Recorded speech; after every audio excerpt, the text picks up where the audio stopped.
Alhamdulillahi Rabbil Alamin. Hamdan kathiran tayyiban mubarakan fi, kama yanbaghi li jalali wajhihi wa li'azimi sultani, wa kama yahmaduhu hamalatu arshihi wal malaikatul muqarrabun, wa kama yahmaduhu an-nabiyyuna was-siddiquna wasyuhada was-salihun. Wassalatu wassalamu ala rasulihil karim Muhammadin sallallahu alaihi wasallam al-mab'uts rahmatan lil alamin wa ala alihi wa ashabihi ajma'in. المجاهدين الطاهرين الذين قال لهم الناس إن الناس قد جمعوا لكم فاخشوهم فزادهم إيمانا وقالوا حسبنا الله ونعم الوكيل. أشهد أن لا إله إلا الله وأشهد أن محمدا عبده ورسوله لا نبي بعده شهادة تنجي قائلها يوم القيامة من عذاب السعير. أما بعد فيا عباد الله أوصيكم ونفسي بتقوى الله فقد فاز المتقون. معاشر المسلمين jamaah salat Jumat rahimakumullah. Marilah pada kesempatan yang berbahagia ini kembali kita tingkatkan takwa kita kepada Allah dengan menjalankan perintah-perintahnya dan dengan menjauhi segala bentuk larangannya. Barangkali di antara kita yang hadir di sini saat ini ada yang sedang menghadapi sebuah permasalahan, apapun itu bentuknya, dan kita berharap agar segera bisa keluar dari setiap permasalahan yang kita hadapi. Ternyata itu semuanya dijamin oleh Allah dengan takwa kita kepadanya. Allah berfirman, "Wa man yattaqillaha," dan barang siapa bertakwa kepada Allah, perintah-perintahnya selalu ia jalankan dan seluruh bentuk larangannya ia tinggalkan, maka balasan Allah untuk orang tadi adalah yaj'al lahu makhraja. Allah akan memberinya jalan keluar dari setiap permasalahan yang ia hadapi.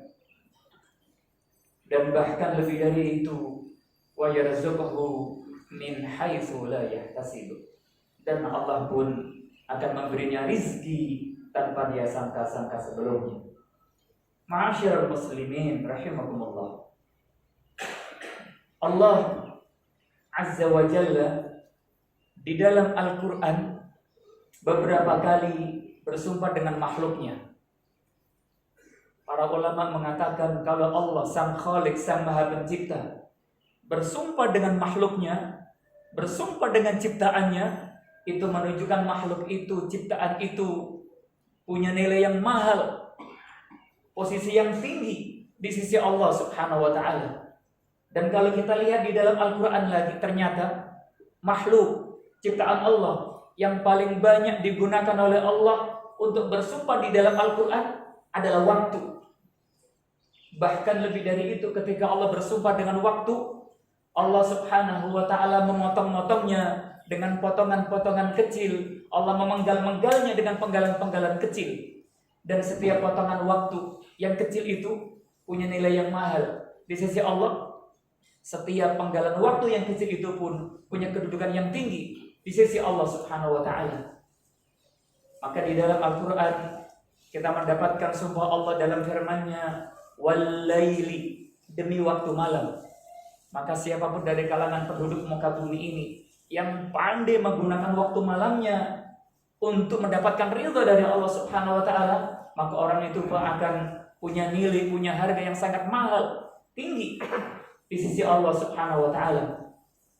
Allah mengatakan wa minal laili, dan di sepotong malam itu fatahajjat bihi nafilatan lak, gunakanlah sepotong malam itu untuk melakukan salat nafilah, ibadah tambahan untukmu karena Allah Subhanahu wa taala. Setelah itu Allah mengatakan asa ayyab'atsaka rabbuka maqaman mahmuda. Mudah-mudahan dengan aktivitas seperti itu Allah akan memberikan kepadamu maqaman mahmuda, kedudukan yang sangat tinggi, kehormatan yang sangat mahal di sisi Allah Subhanahu wa taala. Itulah malam. Dan Allah bersumpah dengan sepotong malam itu. Ketika malam baru saja berlalu, Allah kembali bersumpah dengan potongan kecil waktunya. Wal fajri, demi waktu fajar. Fajar lewat, Allah mengatakan kembali was subhi, demi waktu subuh. Subuh lewat, Allah mengatakan kembali wadduha, demi waktu pagi hari. Lalu Allah melanjutkan lagi wan nahari, demi waktu siang. Di malam hari, di waktu fajarnya, di waktu subuhnya, di waktu paginya, di waktu duhanya, Allah semuanya bersumpah dengan potongan-potongan waktu itu. Lalu yang terakhir Allah mengatakan wal asri, demi waktu asar, demi waktu senja. Dan ketika asar sudah berlalu, akan berganti dengan hari yang baru. Ketika asar berlalu, masuk maghrib, tanggal pun berganti. Maka di dalam konsep kalender Islam, pergantian hari bukan tengah malam, tapi maghrib setelah asar lewat. Pergantian tanggal di dalam Islam adalah maghrib setelah asar lewat. Dan Allah mengatakan wal asri, demi waktu asar. Bahkan kalau kita cek kembali wal asri, ain, sad, ra, asara yaksiru, artinya adalah memeras. Maka ketika Allah bersumpah wal asri, demi waktu yang sudah senja, sebentar lagi hari akan berganti, tanggal akan berganti. Wal asri, sebentar lagi akan maghrib.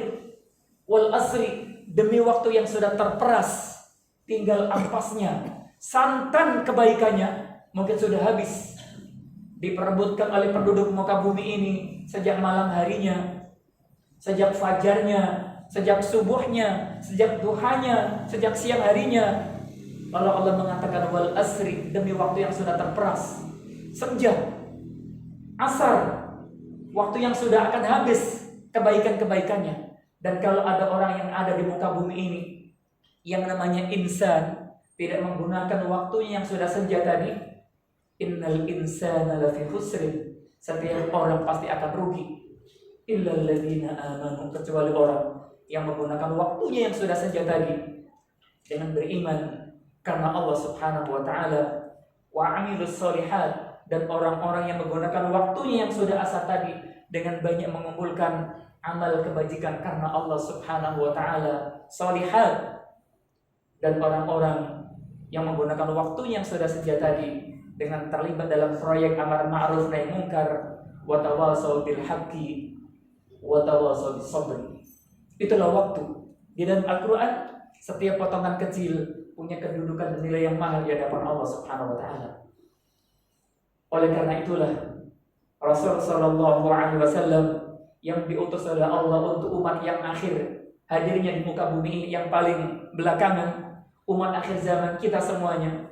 Kepada orang-orang seperti itu Nabi Muhammad memberikan pesan indahnya, nikmatani. Ada dua nikmat. Nikmatani, ada dua karunia. Begitu kita mendengar kalimat nikmat, karunia, seakan-akan semuanya adalah keindahan, kesenangan, menguntungkan, membahagiakan. Tapi ternyata tidak selamanya seperti itu. Nikmatani, ada dua nikmat kata Nabi. Maghbunun, tertipu, terkecoh, terlena, fihima, di dalam dua nikmat tadi, katsirun minan nasi, kebanyakan orang yang ada di muka bumi ini. Mereka kebanyakan tertipu, maghbun, terlena. Dan dua nikmat itu adalah yang pertama as-sihhatu, kesehatan yang Allah berikan kepada kita, dan yang kedua adalah al-faragh, waktu luang kita. Rawahul Bukhari. Ma'asyiral muslimin rahimakumullah. Al-faragh, waktu luang. Kalau kita bicara tentang waktu, di dalam sehari semalam, waktu yang Allah berikan kepada orang yang tinggal di muka bumi ini semuanya adalah sama. Kurang lebih 24 jam, sama. Tapi al-faraq, waktu luang, itulah yang dipermasalahkan oleh Nabi Muhammad sallallahu alaihi wasallam. Dengan apa al-faraq, waktu luang kita gunakan? Untuk apa al-faraq, waktu luang ini kita isi? Maka sekali lagi penduduk muka bumi ini, terutama umat akhir zaman, umat Muhammad sallallahu alaihi wasallam yang umurnya tidak terlalu panjang bila dibandingkan dengan umat-umat sebelum kita, Rasul memberikan peringatan, banyak orang yang tertipu. Maka gunakan sebaik-baiknya waktu itu. Di dalam Al-Quran Allah sangat menghargai, di dalam hadis-hadisnya Nabi Muhammad pun sangat menghargai. Dan Imam Al-Hasan Al-Basri ketika melihat orang, dia muslim, dia mukmin, tapi tidak menghargai waktunya, dibiarkan pergi begitu saja, dibiarkan lepas tanpa ada perhatian kepada orang seperti itu, Imam Hasan Al-Basri pernah mengatakan, innama anta ayyamun majmu'ah. Saudaraku, kamu hanyalah kumpulan beberapa hari. Beliau tidak mengatakan kumpulan beberapa bulan atau beberapa tahun. Innama anta ayyamun majmu'ah. Anda hanyalah kumpulan beberapa hari. Idza dhahaba yaumuk. Kalau satu harimu berlalu, dibiarkan begitu saja, dhahaba juz'uk. Sebagian dirimu pun akan hilang. Lama-lama habis, dan habisnya seorang muslim tidak akan hilang begitu saja, tapi habisnya diri seorang muslim adalah nanti akan dimintai pertanggungjawaban dari Allah Subhanahu wa taala. Itulah waktu dalam pandangan para ulama kita.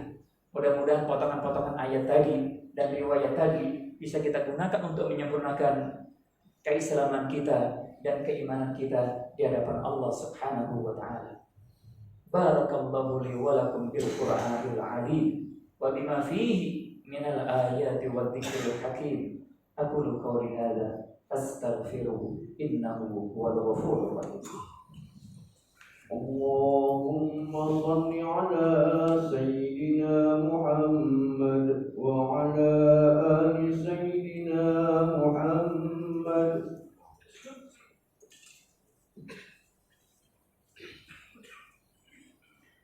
Alhamdulillahi rabbil alamin, hamdan syakirin, hamdan na'imin, hamdan katsiran tayyiban mubarakan fi kama yanbaghi li jalali wajhihi wa li'azimi sultani. Wassalatu wassalamu ala rasulihil karim Muhammadin sallallahu alaihi wasallam al-mab'uthi rahmatan lil alamin wal 'aqibatu lil muttaqin. Ibadallah, ittaqullaha haqqa tuqatih wa la tamutunna illa wa antum muslimun. Wa qala subhanahu wal yakhsha alladhina law taraku min khalfihim dhurriyyatan dhi'afan khafu 'alayhim falyattaqullaha wal yaqulu qawlan sadida. Innallaha wa malaikatahu yusalluna 'alan nabi ya ayyuhalladzina amanu sallu 'alaihi wa sallimu taslima.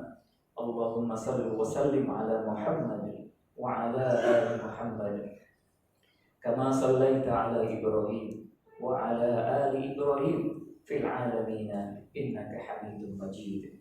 Allahumma ighfir lil muslimina wal muslimat wal mu'minina wal mu'minat al ahya'i minhum wal amwat innaka qaribun mujibud da'wat ya qadiyal hajat. Rabbana zalamna anfusana wa illam taghfir lana wa tarhamna lanakunanna minal khasirin. Allahumma la tada' lana dhanban illa ghafarta wa la hamman illa farajta wa la daynan illa qadaita wa la mayyitan illa rahimta wa la mujahidan fi sabilika illa nasarta wa la hajatan min hawaijid dunya wal akhirati illa qadaitaha ya arhamar rahimin. Rabbana atina fid dunya hasanah wa fil akhirati hasanah wa qina adzaban nar. Subhana rabbina rabbil izzati amma yasifun. Wassalamun alal mursalin walhamdulillahi rabbil alamin. Ibadallah, Innallaha ya'murukum bil 'adli wal ihsani wa ita'i dzil qurba wa yanha 'anil fahsya'i wal munkari wal baghi ya'idukum la'allakum tadhakkarun wa aqimus shalah.